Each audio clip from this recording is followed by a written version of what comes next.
Hello students, now we will discuss about heterotrophic nutrition. There are so many non-green plants which do not have chlorophyll and do not carry out the process of photosynthesis. बहुत से non green plants ऐसे होते हैं जिसमें chlorophyll नहीं होता है और वे अपना फोटोसिंथेसिस खुद नहीं कर सकते हैं। तो ये ग्रीन प्लांट जो है वे अपना फूड कहाँ से लेते हैं? They depend on other plants for their food. अपने फूड के लिए किस पे डिपेंड होते हैं? दूसरे प्लांट्स पे, ग्रीन प्लांट्स पे। Here heteros means other and trophs mean nutrition, nourishment.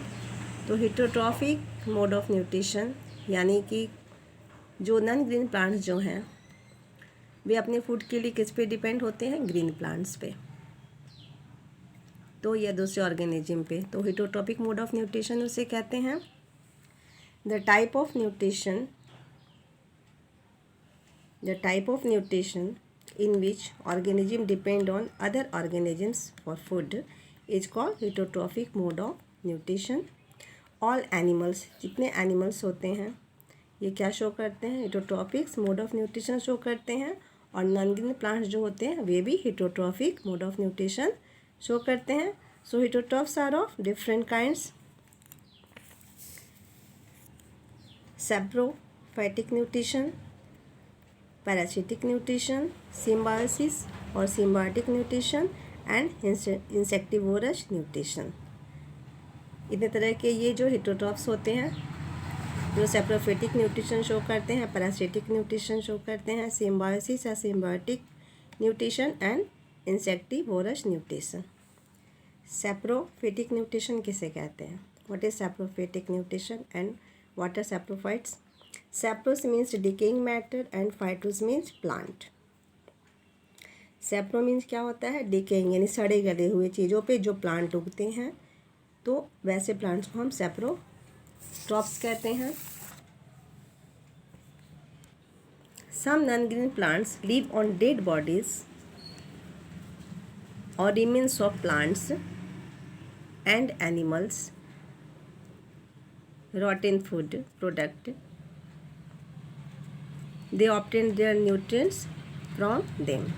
यानी कुछ नॉन ग्रीन प्लांट्स ऐसे होते हैं जो डेड बॉडी, किसके डेड बॉडी? प्लांट्स हैं, एनिमल्स के डेड बॉडी पे, या रॉटन फूड यानी बासी भोजन जो होता है फूड, तो सड़े गले चीज़ों पे जो उगते हैं उन्हें हम क्या कहते हैं?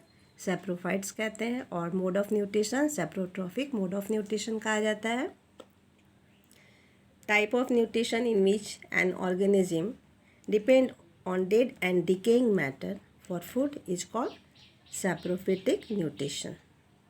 जैसे कुछ मशरूम हैं, yeast, moulds, certain kind of bacteria, ये क्या शो करते हैं? saprophytic nutrition शो करते हैं। यहाँ पे आप देखिए, जैसे मशरूम बहुत जगह आप लोग को दिखाई देगा। जैसे कुछ प्लांट्स के रूट पे या गोबर पे, सड़े गले चीज़ों पे ये वाइट कलर का जो है ये अम्ब्रेला लाइक स्ट्रक्चर ग्रो करता है। तो इसमें क्लोरोफिल नहीं होता है। They have no chlorophyll, so they do not make their own food, they are saprotrophs. Bread mould, bread पे या कुछ ऐसे बासी खाने पे, रोटी पे ये कुछ आपको स्ट्रक्चर दिखाई देगा जो कि पहले रुई की तरह दिखाई देता है, वाइट कलर का। उसके बाद में धीरे धीरे ब्राउन कलर में चेंज हो जाता है, फिर ब्लैक कलर में चेंज हो जाता है। ये है, दीज आर ब्रेड माउल्ड्स। इसमें आप देखिएगा यहाँ पे स्पोरेंजियोफोर, देन ये round structure is called sporangium. They have some roots like structure, these are called rhizoids. ये राइजोइट्स जो है राइजोइट्स से कुछ एंजाइम का सिक्रेशन होता है जो कि ये जो ऑर्गेनिक मैटर जो है इसको ये लिक्विड फॉर्म में चेंज कर देते हैं, सिंपलर फॉर्म में चेंज कर देते हैं और तब इसको ये एब्जॉर्ब करते हैं। एब्जॉर्ब करने के बाद ये ग्रो करते हैं। जब ये स्पोरेंजियम जो है ग्रो करता है, इसमें स्मॉल स्पोर्स होते हैं। ग्रो करने के बाद यहाँ ब्रस्ट कर जाता है और ये स्पोर्स जो है ये हवा में स्प्रेड कर जाते हैं। फिर इन्हें कोई जो है मॉइस्ट प्लेस मिलेगा, वहाँ पे ये दे ग्रो देयर, वहाँ पे फिर से ये स्पोर्स जो है ये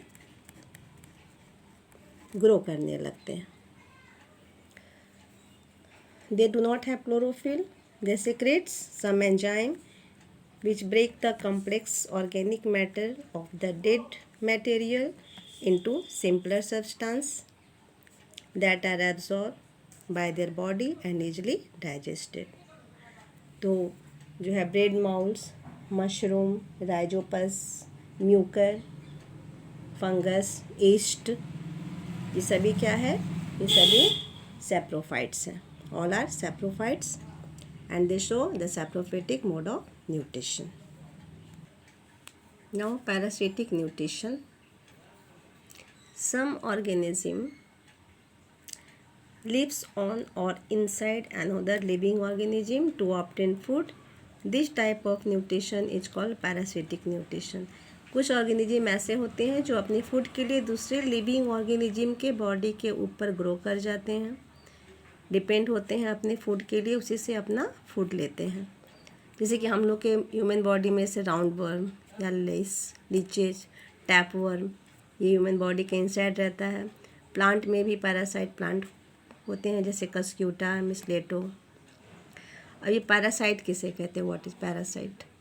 द ऑर्गेनिज्म ऑन और inside that depend on such type of nutrition is called parasites.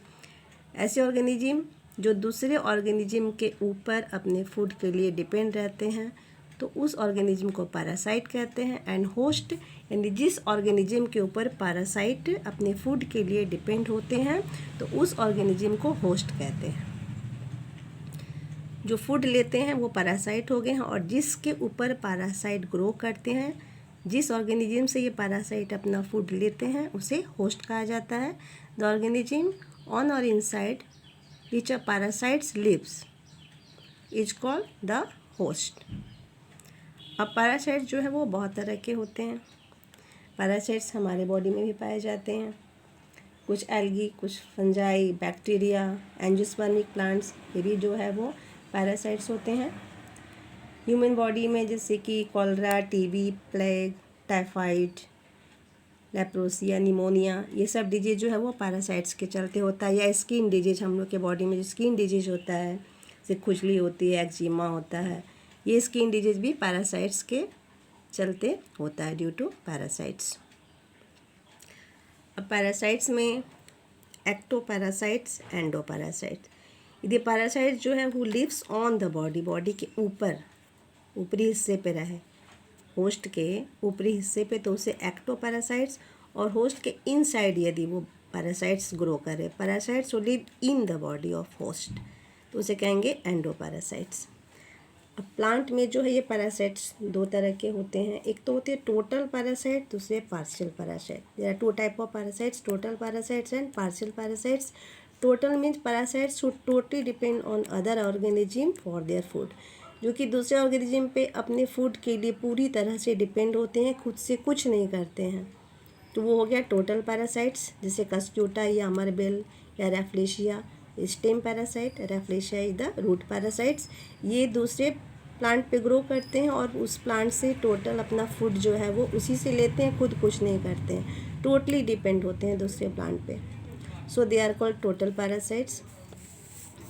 Partial parasites, some parasites do not totally depend on other organism. ये अपने फूड के लिए दूसरे ऑर्गेनिज्म पे पूरी तरह डिपेंड नहीं होते हैं, ये पार्शियली डिपेंड होते हैं, यानी कुछ काम खुद से करते हैं और कुछ जो है वो पैरासाइट होस्ट से अपना फूड लेते हैं।